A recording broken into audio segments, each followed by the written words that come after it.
my water just broke. I felt like things really intensified. She was right there and she was coming. It was an amazing feeling. I'm going to cry just thinking about it. I could feel her head. We heard her cry. We were squeezing hands and she was screaming. I'm Bryn Hunt Palmer, and you're listening to The Birth Hour. This podcast is designed as a safe place to come together and share childbirth stories. Stick around and join us to hear informative and empowering birth journeys from all over the world. If you're new to The Birth Hour, you may not know that we have an online childbirth course that is evidence-based. It includes 12 modules that take you from your final weeks of pregnancy through obviously preparing for birth and then postpartum and feeding your baby as well. And with enrollment in that course, which is called Know Your Options, you'll get free access to our other course called Beyond the First Latch, where we talk all about pumping, feeding baby, storing milk, going back to paid work if that's part of your plan, all of those things as well.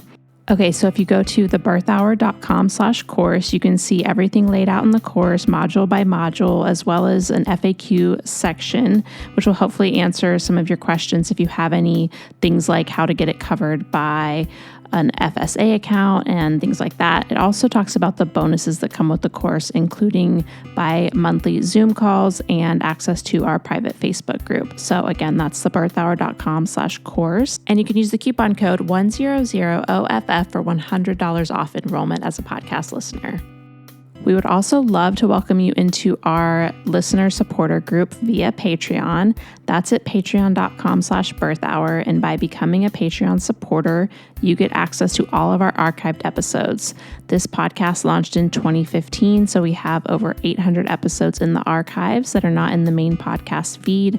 So you can get your fill of birth stories. And you'll also get access to our private Facebook group for Patreon members, which is a great place to honestly just to search the past posts to get answers to questions, but then of course to ask new questions, find community. It's a really, really great supportive group of people. So I highly recommend joining that. We would love to have you there. We also do monthly Zoom calls with our Patreon supporters, and you get an opportunity to enter your birth story via a different submission form than everyone else uses, and we choose 2 Patreon members each month to share their birth stories. So that is again at patreon.com/birthhour. Today's episode is brought to you by Air Doctor. Americans spend an average of 90% of their time indoors, but did you know that indoor air can be up to 100 times more polluted than outdoor air? You can breathe easy with Air Doctor, the award-winning air purifier that eliminates 99.99% of dangerous contaminants like allergens, viruses, smoke, gases, mold spores, and more. Air Doctor was voted Best Air Purifier by Newsweek, so it's no surprise that 98% of Air Doctor customers agree their home's air feels cleaner, safer, and healthier. Unlike other purifiers, Air Doctor captures invisible particles 100 times smaller than standard HEPA filters. We have air purifiers in our bedroom as well as the kids' bedrooms, and everyone has been sleeping better. I love how quiet the Air Doctor is. It's like the perfect amount of white noise. I would absolutely splurge on this for a nursery for baby. Like, get the cheap crib from IKEA and put your money towards this so that your baby has clean air in their nursery. We also have one in our living room, and I've noticed a huge difference after cooking and things like that. It just really clears the room really quickly. Head to airdoctorpro.com and use the promo code BIRTHHOUR to get up to $300 off today. Air Doctor comes with a 30-day money-back guarantee plus a 3-year warranty, which is an $84 value for free. You can get this exclusive podcast-only offer now at airdoctorpro.com, airdoctorpro.com, using the promo code BIRTHHOUR. Today's birth story guest is Jessica, and she's going to talk about how leading up to pregnancy, she didn't really have a lot of expectations, but everything she heard was about going unmedicated and breastfeeding, and her journey ended up looking very different than that, and how she struggled to deal with some of her own judgment and outside judgment postpartum and what that experience was like for her. Hi, Jessica. Welcome to the Birth Hour. Thanks for coming on the show today. Hey, Bren. It's so exciting to be here and hear the voice in person that I hear all the time on the podcast. Well, can you start by telling listeners just a little bit about you and your family? Sure. I live in Brooklyn and I have two daughters. One is 4 and one is 6 now. I'm the co-founder of Well Rounded. It's wellroundedny.com, and it is a community and online website all about pregnancy and parenting. So definitely check it out. Awesome. Yeah, I love Well Rounded. We're definitely going to link to that from the show notes page. And I think our kids are like in the exact same age phase. So I kind of know where you're at right now. Some good days, some not so good right? days. I think that's every stage though. Yeah. All right. Well, I'm going to take you back to your first pregnancy. Can you just talk a little bit about, kind of finding out you were pregnant and how your pregnancy went? Sure. So I was one of the first ones of my friends to get pregnant, definitely in my sort of New York City crew. And my husband and I had been married, and it was kind of on that very traditional trajectory of, it had been, I think, a year and a half or 2 years. And we had thought, okay, maybe it's time to start having a baby. And I'd been on birth control forever and, obviously like pulled the goalie as they say. And we got pregnant really quickly. And I think that took me by surprise. It totally freaked me out. I was definitely not one of these people that had been dreaming about having kids my whole life. I was not, one of these like, always envisioning whatever that would look like. I think I kind of, once I got married, thought like, oh, okay, like it seems like, the next step, and getting pregnant really quickly freaked me out. So I remember at the time, I'm living in New York City, I'm going out and, very social, and it was my husband's birthday, and we had planned actually to go down to Atlantic City for the weekend. I'm a Jersey girl, so that's always the destination. And I knew before I went, I knew I would be doing some drinking down there, and I thought it might be a good idea to take a pregnancy test just in case, but it still was absolutely shocking when it came up positive. And I just remember I was home for the day alone and, kind of calling my husband at work and instead of being really excited, just being kind of like freaked out and crying and kind of like, oh my God, is this, what's happening? After a while, I think the reality set in and we obviously became much more excited about it. But that was definitely something that, this concept, this idea of like, oh my God, I'm a quote unquote mom now, really was something that I struggled with a lot. And it's part of really what I think is the background of Well Rounded. The site that I eventually founded was thinking in terms of being defined by something other than a mom. I think I always, struggled with the concept of, okay, you're going to have a baby and then, all the other parts of you are gone. You just, become a mom. And that's something that I think even through the beginning of my pregnancy was very difficult for me to manage.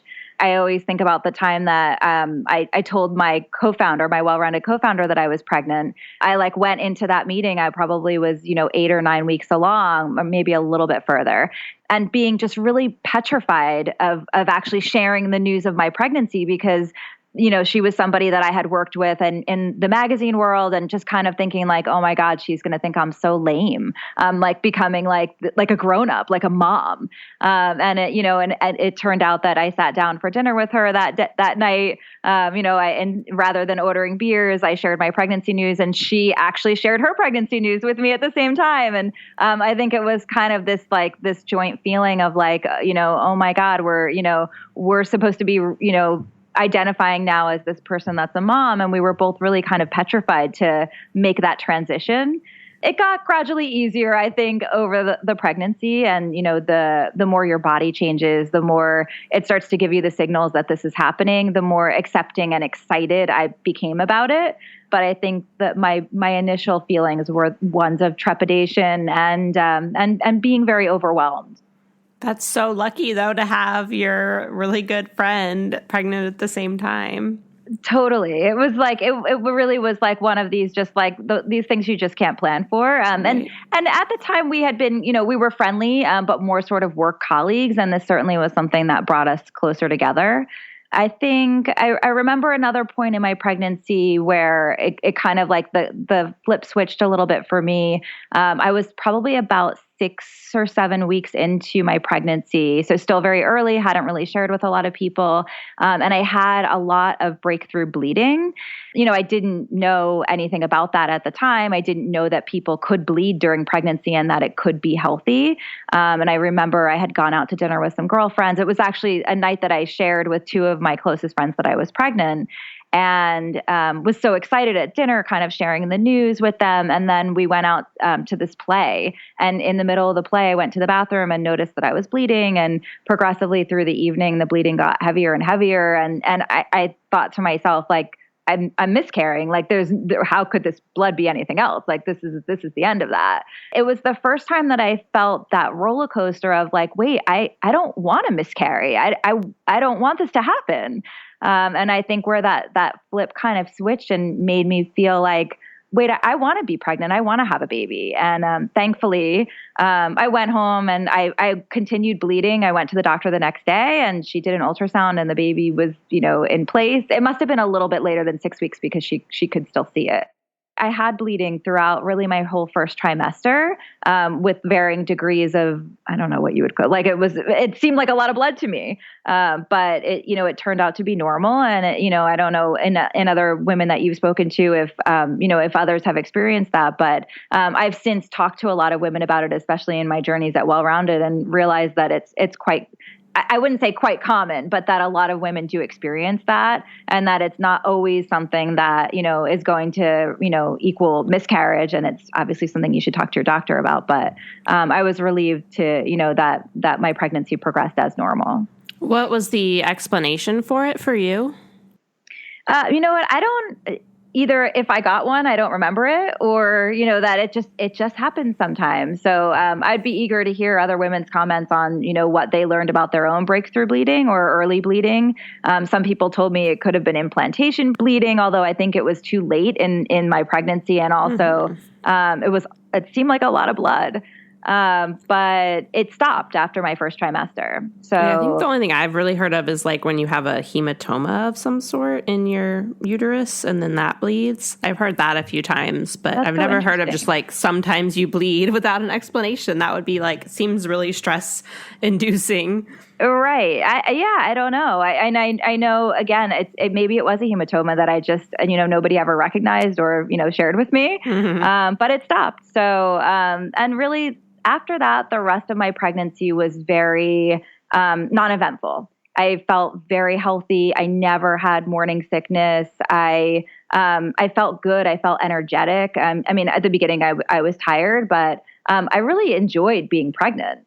And, that was definitely something that surprised me, but that, a lot of, I read, at the time I was reading a lot of different media. I hadn't launched my own site yet. And everything you always read was, oh, pregnancy sucks. And like having a baby sucks. And everything is like very sort of fear mongering. Like you're going to feel terrible. You're going to feel nauseous. You're going to feel, really tired and really like disgusting. And your skin is going to this and your weight is going to this and your hair is.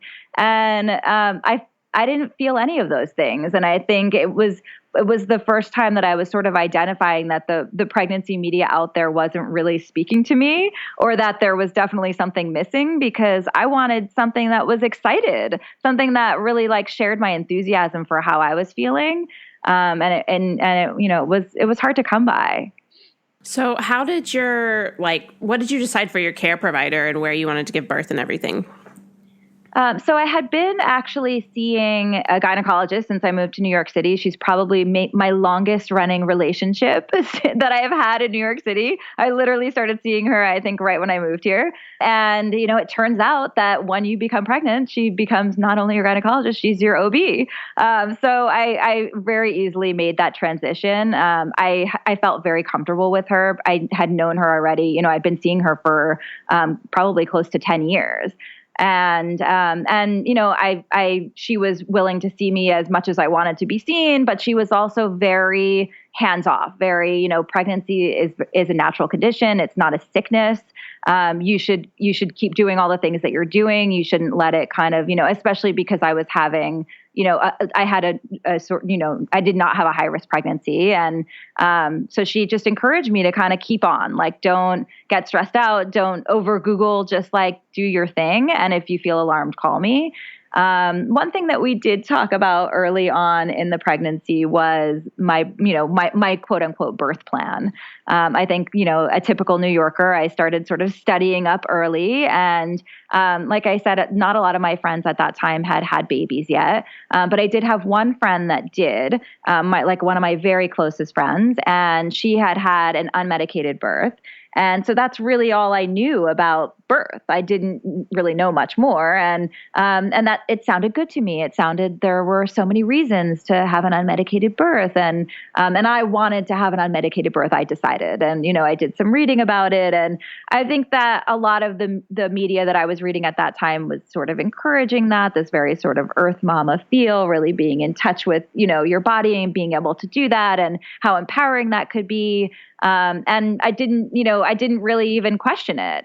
I do remember speaking to her after her birth about it and her telling me how difficult it was, how uncomfortable it was, how challenging it was, and how after so many hours of labor and not feeling any relief, like how she had described to me feeling like almost like she had gone into shock after her birth and couldn't even really remember some of those first seconds or moments with her baby. And that, but again, at the time I thought, well, I guess that's normal because I didn't really know much more. And I remember going to my doctor who I loved and trusted and saying, I'm going to have a natural birth. And she was like, that's cool. Like, I totally support that if you want to do that, but you should read up on pain management, on epidurals, on other things because it hurts. And I was like, really? Like, I'm telling you, I want to have a natural birth. Like, aren't you supposed to support me in that? And she, and she was very supportive, but she also said, I just want you to be aware, like many women get epidurals and it's okay. So, I think you should be aware, and I was sort of like, I heard it. And again, like I said, I trust this woman and I felt going into that day, I trust what she'll recommend. If she doesn't feel that, it's progressing naturally and an epidural is the right way to go, or if I feel an epidural is the right way to go, like I'll do that. And yet I still tried to prep as much as I could for this idea of a natural birth. I took a yoga class, a yoga birth, prep class. Which was all about, really thinking about like coping with pain in different ways or discomfort. She did this like really cool exercise where she asked us to hold an ice cube for as long as we could, and just to like really like get into that idea that like something that feels uncomfortable isn't necessarily pain. And I thought that was really interesting and something that I did keep in mind during my labor process. But she taught a lot of sort of breathing techniques, and as somebody that actually had been doing yoga for a while, I think a lot of that really sort of it came into my labor naturally. And I also took a birth class at my hospital, and the woman teaching the birth class was also very strongly anti-medication. And so, of course, you sort of go into this birth class, especially at your hospital, thinking they'll kind of tell you everything. They'll give you like the whole gamut of what a birth could look like. And yet this woman that was teaching the class was very pro non-epidural. So, again, as the day approached, I was like, I'm going to do everything I can to get there on my own. And then, of course, the day approached and labor hurts. I was still surprised, even as many people told me that it would, at how uncomfortable it actually is. So yeah, the day I had really, kind of wanted to start moving things along. My husband and I did a little research on, my due date was in like 3 days. And I remember we went out to dinner the night before, and he had read that if you eat eggplant, that can help encourage birth. So we had lots of eggplant on our pizza, and I did a lot of walking. I live in New York City, so I do a lot of walking anyway. And I gave birth in August, so it was very hot. But tried to do a lot of walking, and sure enough, that overnight, I kind of started to feel funny, kind of that feeling of like, I couldn't tell if it was just anxiety or whatever. I had really been expecting a lot of those like labor signs, like people had told me you lose your mucus plug, you have a bloody show, your water breaks. And none of those things had happened to me. I had Braxton Hicks contractions on and off really throughout my third trimester, but really like no sort of, fake labor scares, like nothing that had ever kind of indicated that like, this is it. So even when I had felt that, that morning when I was going into labor, I thought like, I don't know, like this could just be nothing, and kind of just sitting there in bed and then getting up and like going to the living room, watching some TV, just feeling like I couldn't sleep. And then by about 4 a.m., I could feel it more cyclical. And that to me was like, it was signifying that I was actually like, there was labor happening, that there was something that was like, it was still very sort of far in, the in between contractions, but I could tell that contractions were starting. And it's funny, like even now, especially, working at Well-Rounded, people ask me all the time, as I'm sure they do with you, Bryn, like, how do you know you're in labor? Like, how do you know? And it's interesting. I've been listening to a lot of your birth stories, and a lot of women, their labor feels or looks different. Like when they're in labor, like a lot of the signs are different for them. For me, I think I just knew, that this was it. And, at about 4 or 5 a.m., I woke up my husband and said like, oh, I think this is happening. And like, and we're both like sleepers. Like we're not like, super energetic in the morning, but he jumped out of bed and like, was like, all right, like game on, which was exciting. And, he took a quick shower and he like immediately ran out and bought like 100 bagels to bring to the hospital, because we, my friend that had given birth had given us this advice that, bring something to bribe the nurses and doctors to be nice to you. You want to ingratiate them, get them on your side. So that was like his first, to do the morning that I was in labor. So anyway, things, sort of progressed at home, and I tried all of those sort of strategies that I had talked about in my, natural labor yoga class. I took a bath and I got in the shower, and I had a big bouncing birth ball and I bounced on it. And I tried these, I asked him to do these different stretches with me that they had showed us as far as like handling labor pain. And truthfully, nothing felt good. Like I did not find relief from any of those things that I had practiced. And the only thing that felt good to me was just kind of like listening to my body. When a contraction came, it told me to stretch or to stand on my tippy toes or to do whatever, just to kind of to feel whatever was happening and respond to it my own way, which surprised me. But I think it again kind of really underscores your body's ability to like read signs and to be able to like cope in whatever way makes the most sense for you, and that what works for me isn't necessarily going to work for somebody else. So kind of just really listening to your gut and your intuition. So we kind of went through those exercises for a while, and then at probably about 8 o'clock, maybe 7:30, I said like I think I had called my doctor at about 5, and whoever was on call that day, kind of gave me the instructions of wait until you're supposed to wait until it's X minutes apart and X contractions, and then you should head into your hospital. So of course this is New York City. It was a weekday and it's rush hour, and I'm coming from Brooklyn and my hospital's in Manhattan, and it was like, 7:30 or 8. And I was like, I think we should go. Like, I don't want to mess around anymore. I don't want to, take that chance of being the girl that gives birth in a taxi cab. Because, you do hear those stories. And we called our favorite car service. We had the number on hand, and of course they had no cars available. So then we called our second favorite car service, and again, no cars available. Thankfully, like we have quite a range. This was actually before Uber. So I was not able to call Uber. I know this probably sounds ridiculous to anybody listening to this now. But we were able to get finally on our third try, we found a car that could bring us to the hospital, and he arrived. We went downstairs, and I'm sure he was super thrilled to spend, a half an hour or 45 minutes in rush hour traffic with me in the back laboring and heading to the hospital. And then, we arrived, and they checked me in, and they immediately put me on a monitor, a fetal monitor. And I had remembered in class too, like that, everybody said, don't let them put you on your back. Like you need to walk around. You need to, if you want to have an unmedicated birth. And, so I was already, please don't put that on me. Don't make me lay down. When can you take it off? I want to walk around. And it just was, it's a hospital and they're busy and people are coming in and out. And it felt like, like nobody was listening. And that was frustrating and it felt a little bit disempowering, but, ultimately they took it off and I was able to, to make a move. We moved into my room.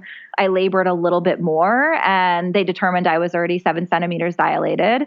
And I was like, oh, okay, this is going to happen any second. And of course, it's, you never know how you can very quickly go far and then stop. And that ended up ultimately for me, things just slowed down at 7 centimeters and I wanted an epidural. And again, I had known from the beginning, okay, I want to do this naturally, but if I can, I'm totally fine with an epidural. And I asked for one and my husband was super supportive of whatever. And I think, like most husbands, he just wanted to see me not feeling in pain or not feeling, uncomfortable. He wanted me to do whatever it took to feel better. It was very difficult, I think, for him to see me so uncomfortable and not be able to help me. So we requested an epidural. I did not realize how long it takes to get an epidural after you request one. And I think that's part of me tuning out any conversation that people had about epidurals before I went to the hospital. In retrospect, I wish I learned more about it. I wish I had taken the time to say, you know what, this is potentially an option. Like, what happens if you get an epidural? What's the process? What does it look like? What does it feel like? And I really just was not that interested. So in any case, I requested the epidural. They had to come and draw blood. They have to make sure you're hydrated. So, all these things took time. And it probably was an hour before I actually got the epidural. The anesthesiologist could be with somebody else. And it's just, there's only one on staff. And, at least at the hospital I was at. So all these things sort of played into that experience. And, in the meantime, just kind of riding through my contractions, and my husband was being really great. My sister came. She drove in from New Jersey the minute that she heard that this was happening, and my mother, and that was really amazing too. And then they arrived. They did the epidural. They also, and this is also something that I didn't know. They asked everybody to leave the room, including my husband. And I've actually had conversations with people about this afterwards, that I guess this is a policy for some hospitals, but not others. But again, I wasn't expecting to have to have him leave the room. And it's scary. It was a scary moment to sort of be alone with this person I had never met before, who's directing me and, to hold as still as I can, or, and meanwhile I'm having contractions. I got the epidural. It was uncomfortable. I had asked, I wasn't sure if it was working. I was, kind of having a conversation, or at least I perceived it to be a conversation, but I may have been yelling at the anesthesiologist about, that I still felt uncomfortable. Was it high enough? Was it in right? And, he was also sort of, I think, yelling back and not handling it so well, of I needed to chill out. And my husband had a straight up knocked up moment where he took the anesthesiologist outside the room and was like, dude, she is in labor. Have you ever given birth before? And the guy obviously was like, no. And he's like, it looks like it hurts. Can you cut her some slack? Chill out. Oh my gosh, that's amazing. It was yeah. And he told, of course, Andrew did not tell me this at the time, but he told me later that, the anesthesiologist said something like, your wife has an unusually low tolerance for pain, and it just is so in the moment of labor, to kind of have that insensitivity about it was a bummer. But needless to say, my husband was my knight in shining armor, so defending me and standing up for me. So anyway, the epidural kicked in, and it was a game changer. It was I wish somebody told me more about epidurals before I went, because it just really made the rest of the process so much more civilized. I was able to chill out. I was able to rest. And now having had 2 babies, knowing what's on the other side of birth, I'm so grateful that I had a moment to breathe and rest. And, my parents, were there. My best friend happened to be in New York City from Boston that weekend. And she came by the hospital while I was like in labor, like, after I had my epidural, and like chilled with me for a little bit. And that, like, those are really special moments that I feel grateful to like have had. And I think like in every movie or in every kind of vision I had ever seen of birth, the room is like so intense. Like there's just like people flying everywhere and everybody's screaming, and it's very like, it's just look very chaotic. And it surprised me at least during that period where I kind of got the epidural and worked up towards my birth, that it was very chill. And it was a really nice way to spend those few hours before the baby came. So in any case, probably like around, 6 or 7 or 8 o'clock that night, I did start feeling some discomfort again, some pain. And like, I had requested for the anesthesiologist to come back and, figured maybe the epidural was wearing off or needed to be turned up. And they came back and I don't know if they turned it up or they, whatever they did to kind of sort of, make it work again. And kind of immediately thereafter, I started throwing up. I was very nauseous. They again, like, I didn't know you threw up when you were in labor. They came back and gave me like some anti-nausea medicine, but nobody said to me like, oh, this actually is transition, which, later looking back, like a lot of women throw up right before they have babies. So like, again, there were just some things that I think maybe I didn't pay attention to in my birth class that just really took me by surprise. And then, my doctor came who, thankfully, again, like it was that, like having her walk in the room towards the end, was such a, sort of a really like sight for sore eyes, somebody that I really trusted and felt comfortable with, and, came in and just said like, let's have this baby. Like, it's time. Again, like another thing, like I didn't know that your doctor isn't really there until like the end of this process if you have a hospital birth and you have an uncomplicated labor. So it was really like, it felt exciting when she came through the door, and and then, the sort of team came in and they set up the whole unit where the baby would go after, she came out. And, then the sort of action started happening again. The room kind of, started feeling intense again. And everybody left. My husband stayed, and he, she told him, she's like, take a leg, help her push. And, I think he was like a deer in headlights, like, what? And he also had really adamantly been, I'd like to stay above the line, which I respect. It was not for him. So he, but he was able to sort of hold my leg and be next to me and on the top side, while my doctor was kind of keeping an eye on what was happening down there, and really encouraging me. And the pushing felt like it took forever, even though it probably didn't. Maybe it took a half an hour or 45 minutes. And, and my husband was, encouraging me. And then all of a sudden, here she was, and like, and crying, and, all of like, it was like the room just like sprung into action, and they're cleaning and they're rubbing and they're handing, and there was just so much. It was like being on an episode of ER all of a sudden. But, they handed her to me, and she had red hair, which was shocking to me because I have very, very dark hair, and my husband does as well. And it was that moment of just like, oh my God, like you're who is inside of me. It was so unexpected. And I just, even thinking about it now, it just makes me smile. But, she actually has red hair, and so does my mother-in-law, my husband's mother. And we named her after my husband's mother's mother. And we shared the name with her. She had arrived at the hospital by then, and it was a really touching moment. And kind of, we had already decided on the name, but how prophetic it was that she actually came out with red hair that, was in the family. And like, it was very touching.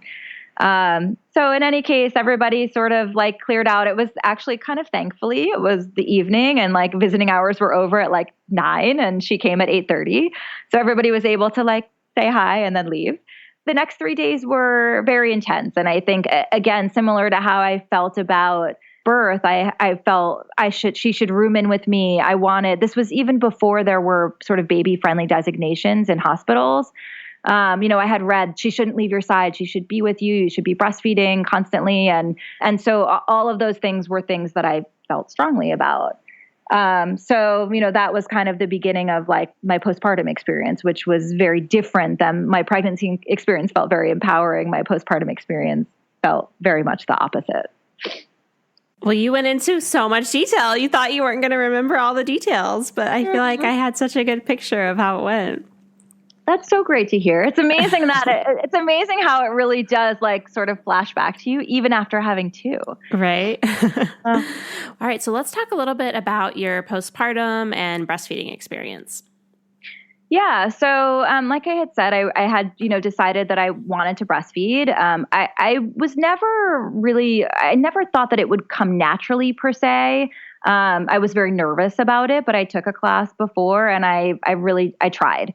I worked hard. The lactation consultant at the hospital, came by very frequently. I had the nurses really help me to hand express, the colostrum, and I did my best to get out as many little, she was not latching, and I did my best to get out spoonfuls that they could, give her. But it was a major challenge, and it was very, it was distressing in those first, few days at the hospital. And the lactation consultant, as I was checking out, said, "You don't have a good latch. You need a lactation consultant. Like, you need to get somebody in quickly. I can't come though. I'm on duty," that sort of thing. And again, at the time, I didn't really have access to the resources that I do now. So the first thing I did is I went home. I didn't really know anybody that had a baby in my area or in New York City. I did a little bit of like looking up things online. I called, 5 or 6 people. I kept getting, voicemails. I was having trouble getting in touch with somebody. And in the meantime, continuing to try on my own with the help of my mother, my sister, my, like anybody that was, my husband. And it was very frustrating. It was not working well. I tried, a nipple shield. I finally had a lactation consultant come in probably a day later. At that point, like I was already engorged and uncomfortable. And then, my breasts were like rock hard, and it was such a frustrating experience. And it was overwhelming. I was hysterical. I was resentful. I felt like every minute I was just thinking about trying. I was either feeding, cleaning, trying to feed again. Like it just was, the baby was crying. It was chaos. And the lactation consultant came. She was wonderful. She was helpful. She helped me get the latch, but, acknowledged that it was tough, that I needed to continue to try to use a nipple guard, and just keep trying. And that like, it was just going to be hard, and like keep taking, that as I know now in retrospect, breastfeeding is hard. It is so hard. And I admire so much the women that do it every day, that get over that hump, that continue.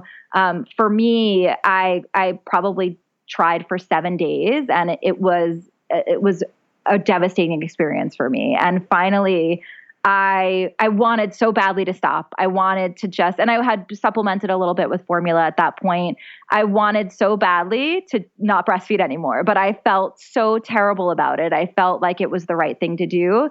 And I remember having a conversation with my mother, who finally said to me, like, "It's okay. You can just stop. Like, you don't have to do this." And saying like, "What? Like, really?" And then I stopped. And then like, literally from that moment on, like, it was so joyful. I was able to like take a deep breath and look at this baby and like appreciate her and calm down. And even you could probably feel in my voice how sort of like excited I get even just talking about it. And then the relief that I felt afterwards, being able to like start to think about other pieces of motherhood and this baby than feeding. It was such a relief. And it didn't change the fact that I felt guilty about it. And those first few weeks, every sort of mommy and me yoga class I went to, I live in like the heart of Brooklyn, and everybody breastfeeds here, or at least that's what you see. That's what everybody talks about. That is what they do at mommy and me yoga class. That is what they do, at your mom group. That is what they do on the brownstone stoops, that's everything that you see. And it was really I felt very guilty about using formula in public. Like, I didn't want to feed her when I was out. And there were, I remember going out to eat and like that feeling of like, you know what, I'm just going to do it. And pulling out the bottle and like feeding her right there at the table, and, feeling like, you know what, I don't care anymore. Like, this is the right journey for me. And it was that moment where, you know, I closed the baby books and said, like, this is, you know, those baby books have 45 pages about breastfeeding and like a half a page about formula feeding. And that's not me. So like, maybe I need to, again, like, trust my intuition and do what's right for me and my baby. And, you know, I would never tell somebody not to breastfeed, but I would also tell anyone listening to this that if you don't breastfeed, it's okay.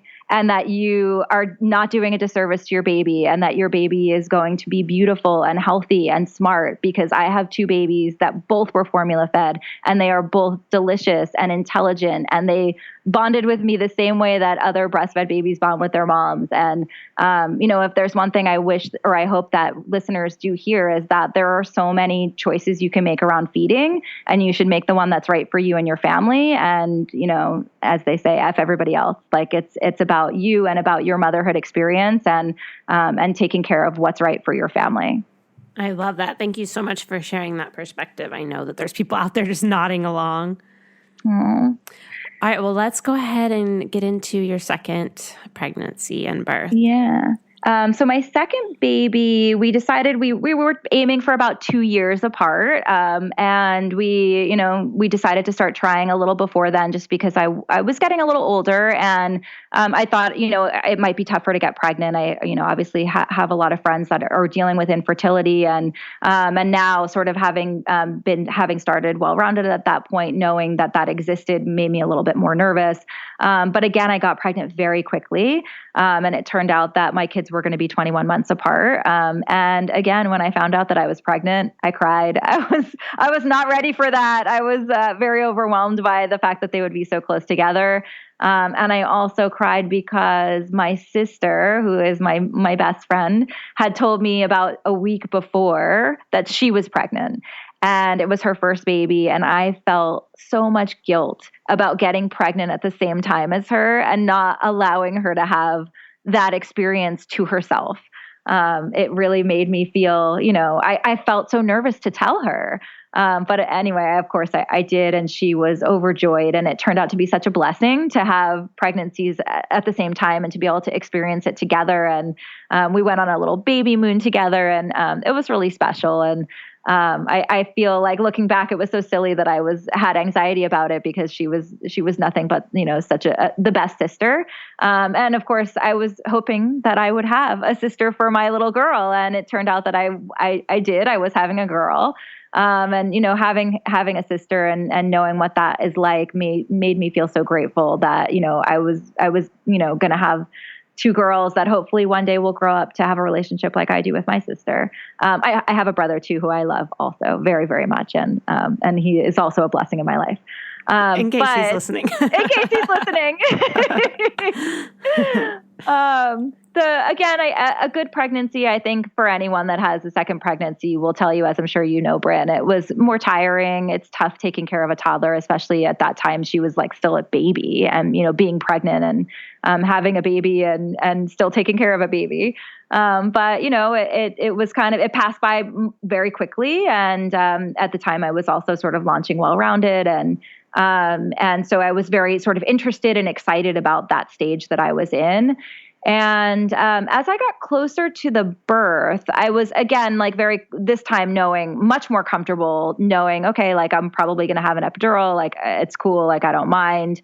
But my doctor told me, who, again, like, as I mentioned earlier, I stayed with her, and she told me she was going to be on vacation or like at a medical conference on my due date. And I had gone a few days early with my first, but I was very nervous about not having her deliver me, because she had been such a sort of stabilizing force in my first birth.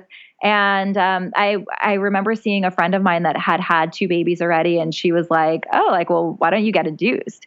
And I'm like, "People that get induced, that's like those, you know, that's for like those moms that are like, you know, they have babies with heels on and their nails done, and like I'm not getting induced. Like, I'll let this thing come when it comes, you know. And what if I get induced and then I have a C-section and, you know, all of these things?" And she's like, "Just ask your doctor about it. Like, it's not a big deal. Like, you know, your body's already gone through, you know, a vaginal birth, it probably will know what to do and, that sort of thing. And I talked to my doctor about it, and sure enough, she said, she was totally cool with it as long as it was within a week of my due date.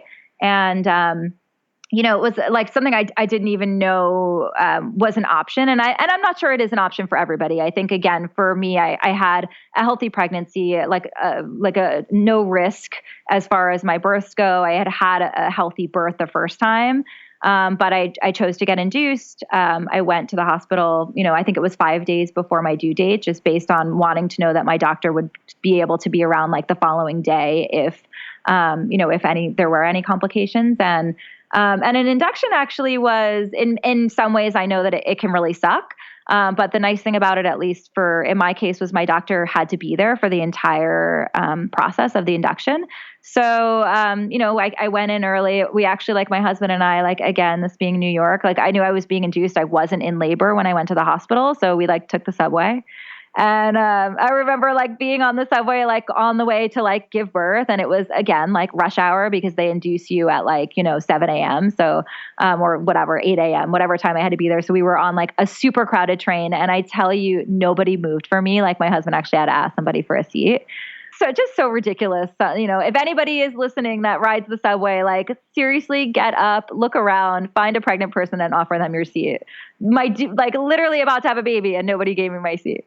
Anyway, we got there. I was induced. The process was, they explained everything that was happening as it was going, and it happened in very sort of standard succession.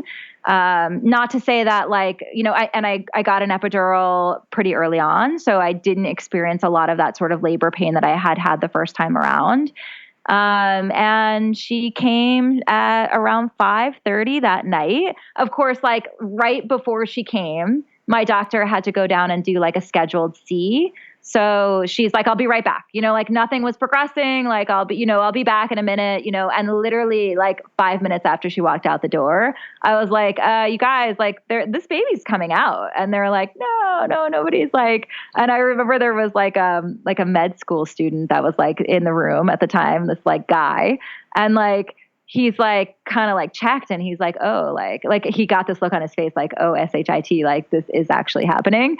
And he's where's the doctor? She just left. She's not, and they're we can do it without her. And I'm don't do it without her, and they're putting on their scrubs, and they're getting the room set. And I had already seen this once before with my first. And I was just wait, I'll hold her in.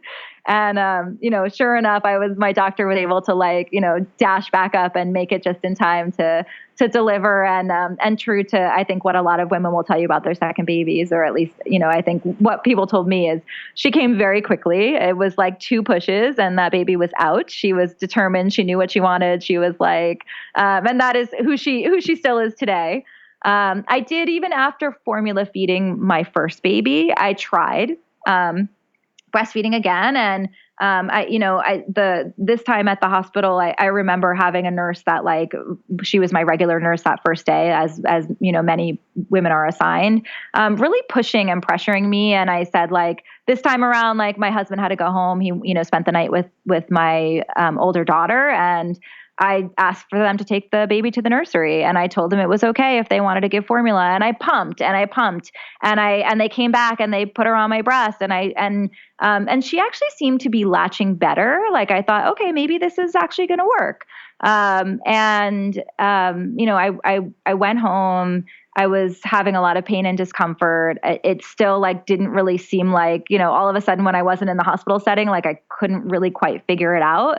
And I remember again, my older daughter coming into my room as I was trying to figure this nursing thing out, which again, for me, it felt, even though it was my second baby, felt like the first time, because it did never work the first time for me. So, my older child coming in and saying "Man, mommy, and she's 19 months, when are you going to do this? Or I want this, or whatever. And saying to myself, oh my God, I have 2 kids. I just can't sit in my room all day and only try to breastfeed. and I gave her a bottle, and I didn't look back. And I think that was the right decision for me at the time. The second time, it was a different reason than I did it the first time. But again, the right reason for me. And I think, I constantly have this discussion with moms, about babies, about breastfeeding, about births. And we do it to each other all the time, which is like the first thing we ask after somebody has a baby is like, oh, did you get an epidural? And it's like, why are you asking that? Like, I know it's curiosity or whatever, but like, it makes moms feel bad, they didn't like mom hard enough to not get an epidural. And I think that's something we need to do a better job of policing ourselves as moms. And same thing with breastfeeding is, so many of us that didn't breastfeed, the first thing we do is say like, I didn't breastfeed, but I tried. But it took me 7 days, or I this, or I that. I don't need an excuse. I don't need to give you an excuse for why I didn't breastfeed. I chose to formula feed. I feel really good about that decision. And again, I'm, 4 and 6 years out, and these kids they overwhelm me every day with how perfect they are. So, it's just something, again, like I hope that everybody, thinks about that's listening to this, that, to be accepting of each other, to be supportive of each other, and to remember that all of our journeys are our own journeys. Totally. There's enough mom guilt already. We don't need to add to it. I feel like another question like that popped into my head is the one about whether baby's sleeping through the night yet, which is just like such an unreasonable thing to even expect early on. But you feel like, no, should they be? Like, and then you start questioning everything. So people should stop asking that question too. You're so right. And that's such good advice. And again, it's so different for everybody. Some people choose to do overnight feeding. Some people, do, there are all sorts of reasons why your baby may or may not be sleeping through the night. And certainly no mom needs to feel worse about it than she already does. Right. Like she's already tired. Right. Well, it sounds like, so your postpartum experience with the second was just so different because you had gone through the first experience. 100%. I mean, I always say like, I kind of want to have a third baby because I swear I'm going to be a pro. Like I'm going to know. And not just that, but that like I'm just going to feel so much more empowered. I think totally. the fear that comes along with having your first baby can be so debilitating, and it really can. It forces you to give into pressure, to give into judgment. And I feel so much more confident as a mom now than I did before. And I just I wish I could go back and give that gift to my first pregnant self. But of course, you always need to get there on your own. Yeah, I totally feel the same way. And I think that with our kids being so close together, the second one was just kind of like on the wings of the first one. And so I think the same way. I'm like, if I had a third, I would like really, enjoy it and know what I was doing. But who knows, right? I'm sure I'd get some kind of curveball there too. Totally. All right. Well, thank you so much, Jessica, for sharing your story with us and all of that great nuggets of wisdom there at the end. Oh, thanks so much. Thanks for having me, Bren. Thanks so much for listening. If you enjoyed today's show, head to thebirthhour.com and click Become a Member to pledge your support. And as a thank you, you'll get an invitation to join our private Facebook group and access to exclusive episodes. Your vote of confidence and support means the world to me.